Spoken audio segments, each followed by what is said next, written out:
What would you say is a good kind of, next level argument that is often levied to show God's existence?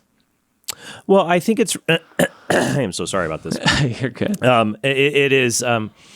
I think that for me, it would be a tie between the moral argument for the existence of God and the Kalam cosmological argument for the existence of God.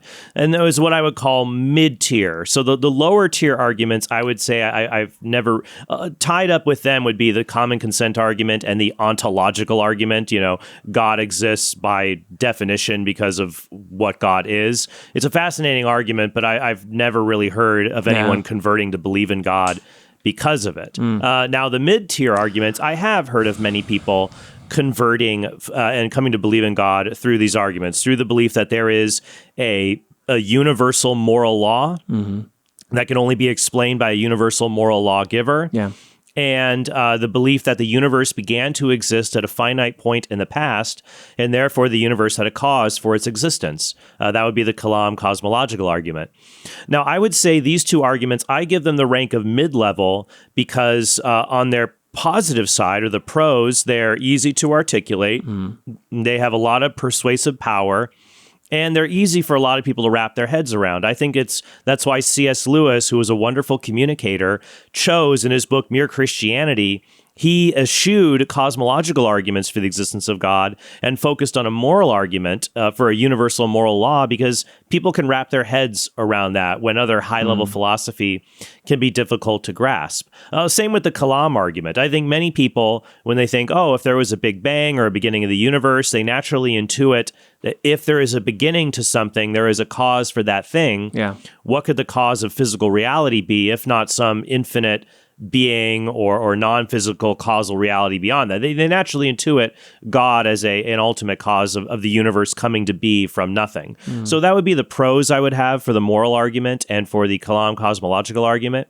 The cons I would have for those arguments would be that they've almost become so popular that atheists kind of have this familiarity with them that breeds contempt. Like, oh yeah, I heard that one, but it's been refuted. And you've got, oh my goodness, you've got probably thousands of hours of content on YouTube for both of those arguments. Yep.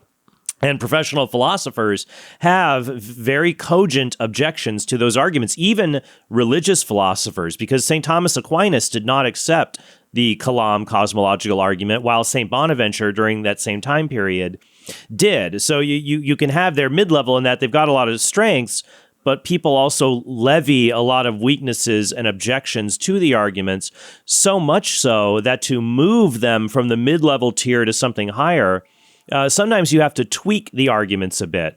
So you take the Kalam argument and tweak how you show the past is finite, or you tweak that the moral argument, instead of morality in general, you say, well, there's this particular feature of morality that is difficult to explain, like the fact that we have moral knowledge as beings who merely evolved, or that there are moral obligations we have to each other. So that's where one reason I put them as kind of a mid-tier arguments. Yeah. The moral argument's an interesting one. I think we're in an area of, just an era of time right now where morality is something that's obviously hotly debated and hotly questioned. We see that even with the events of 2020.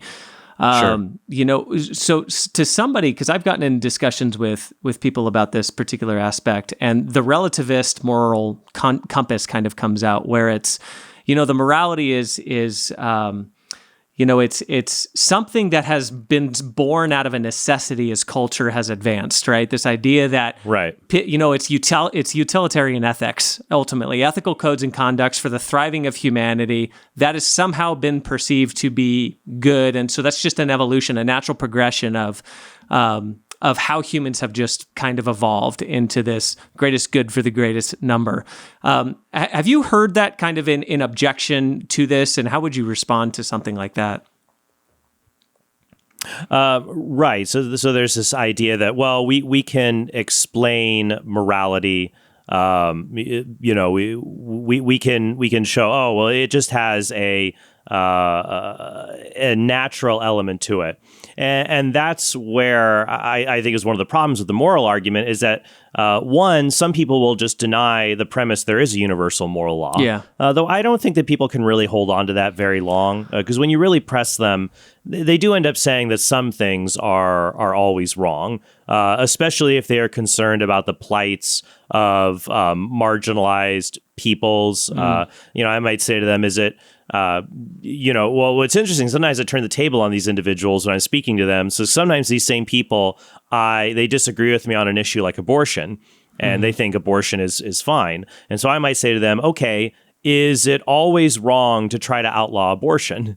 And what's funny is they'll say, well, yeah, a woman has a right to do what she wants with her body. Okay, well, now you're leaving relativism and you're espousing a universal prescript here that it's always wrong to take away someone's legal ability to have an abortion or something. So I just don't think people can hang on to that as well. Now, I do think the moral argument, in order to make it a strong argument, you have to show that morality simply cannot be derived from these natural explanations. So you gave the idea here, well, what about utilitarianism?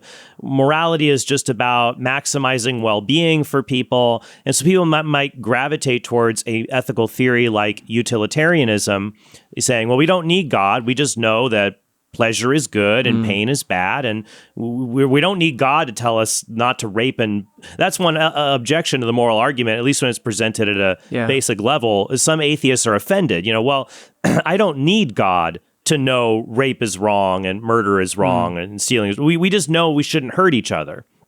And I would say, you're right, you don't need to know God to have your personal knowledge that these things are wrong.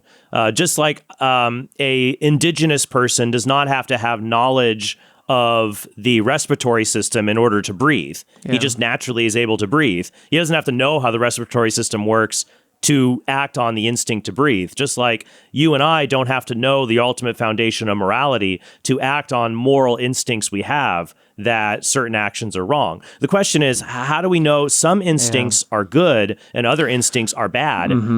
What determines which ones are moral and which ones aren't? So when you go to utilitarianism, there's lots of ways to show that the principle, well, just do whatever maximizes utility or well-being, is not a great principle. Yeah. A good short story, well, it's a kind of a short philosophical fiction. It was written in 1973. It's called The Ones Who Walk Away from Omelas, Omelas.